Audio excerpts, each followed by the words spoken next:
पंढरपूरच्या पांडुरंगाची कथा नक्की ऐका। द्वारकेला निघण्यापूर्वी पंढरीच्या लोकांचे निरोप घेण्यासाठी श्रीकृष्ण प्रथम पुंडलिकाला भेटण्यास त्याच्या कुटीकडे आले। परंतु पावसामुळे इतरत्र चिखल पसरला असल्याने त्यांनी अंगणातूनच पुंडलिकास हाक दिली।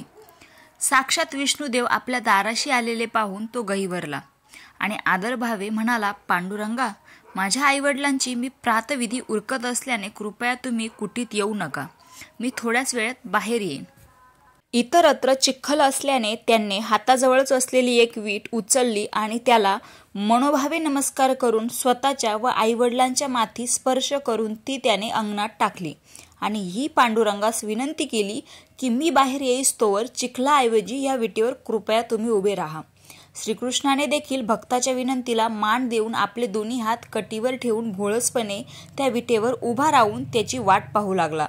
पुंडलिकाने भगवंताचे हे जिवंत स्वरूप आपल्या आईवडिलांना दाखवून त्याचे मनोभावे दर्शन घेण्यास सहाय्य केले।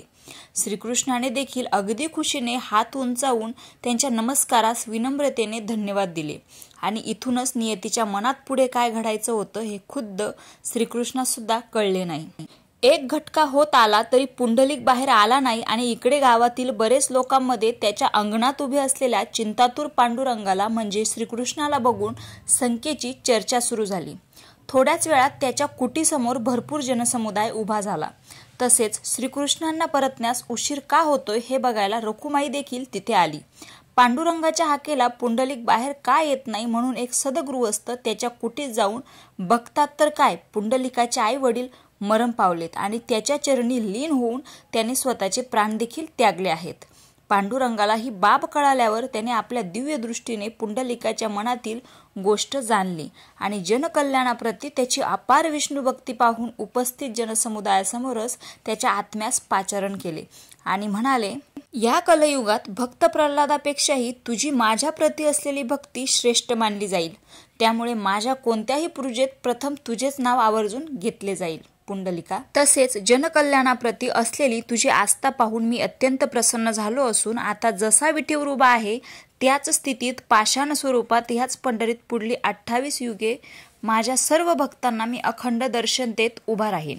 भले ते गोरगरीब, मध्यम, श्रीमंत कुणीही तसेच कोणत्याही जातीचे, पंथाचे, धर्माचे असले तरीही जे कोणी माझ्याप्रती आस्था ठेवून स्वतःच्या माता पिता, कुटुंब, गुरु, समाज व देशाप्रती असलेली आपली सर्व कर्तव्य पार पाडत माझी भक्ती करतील, मी त्यांच्या सर्व इच्छा पूर्ण करेन। येणाऱ्या सर्व संकटापासून त्यांचे रक्षण करेन। हेच वरदान दिले आज तुला।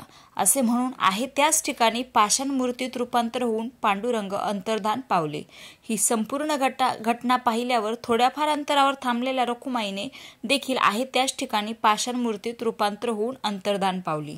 हेची देही हेची डोळा ह्या युक्तीनुसार तेथील उपस्थित जनसमुदाय हा दैवी चमत्कार पाहून थक्क झाले आणि एकमुखाने जल्लोषात म्हणाले, बोला पुंडलिक वरदे हरी विठ्ठल, रखुमाई पांडुरंगा वरदे हरी विठ्ठल। आणि त्या दिवसापासून पंढरपुरात विराट अशा जनसमुदायाने विठ्ठल रखुमाई स्वयंभू मूर्तीच्या चरणाशी स्पर्श करून आशीर्वाद घेण्यासाठी जी रीग लागली ती परंपरा वर्षानुवर्षे आस्थागायत अखंडित चालू आहे।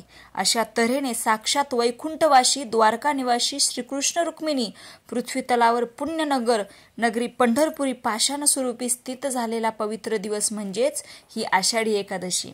आणि म्हणूनच खास या दिवशी कैक लाखांच्या संख्येने भारतातले सर्व वैष्णव भक्त पंढरपूरला जाऊन विठू नामाचा गजर करीत विठ्ठलाच्या चरणी माथा टेकवून आशीर्वाद घेण्यात धन्यता मानतात आणि नक्कीच ह्या भक्तांच्या पदरी पांडुरंगाचे काहीतरी दान व समाधान त्यांना मिळत असणार।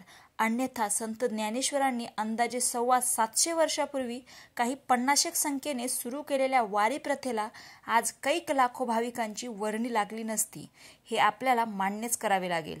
म्हणून बोला जय जय विठ्ठल, जय हरी विठ्ठल। आणि तुम्हाला माझे व्हिडिओ आवडत असतील तर नक्की माझ्या चॅनलला सबस्क्राईब करा।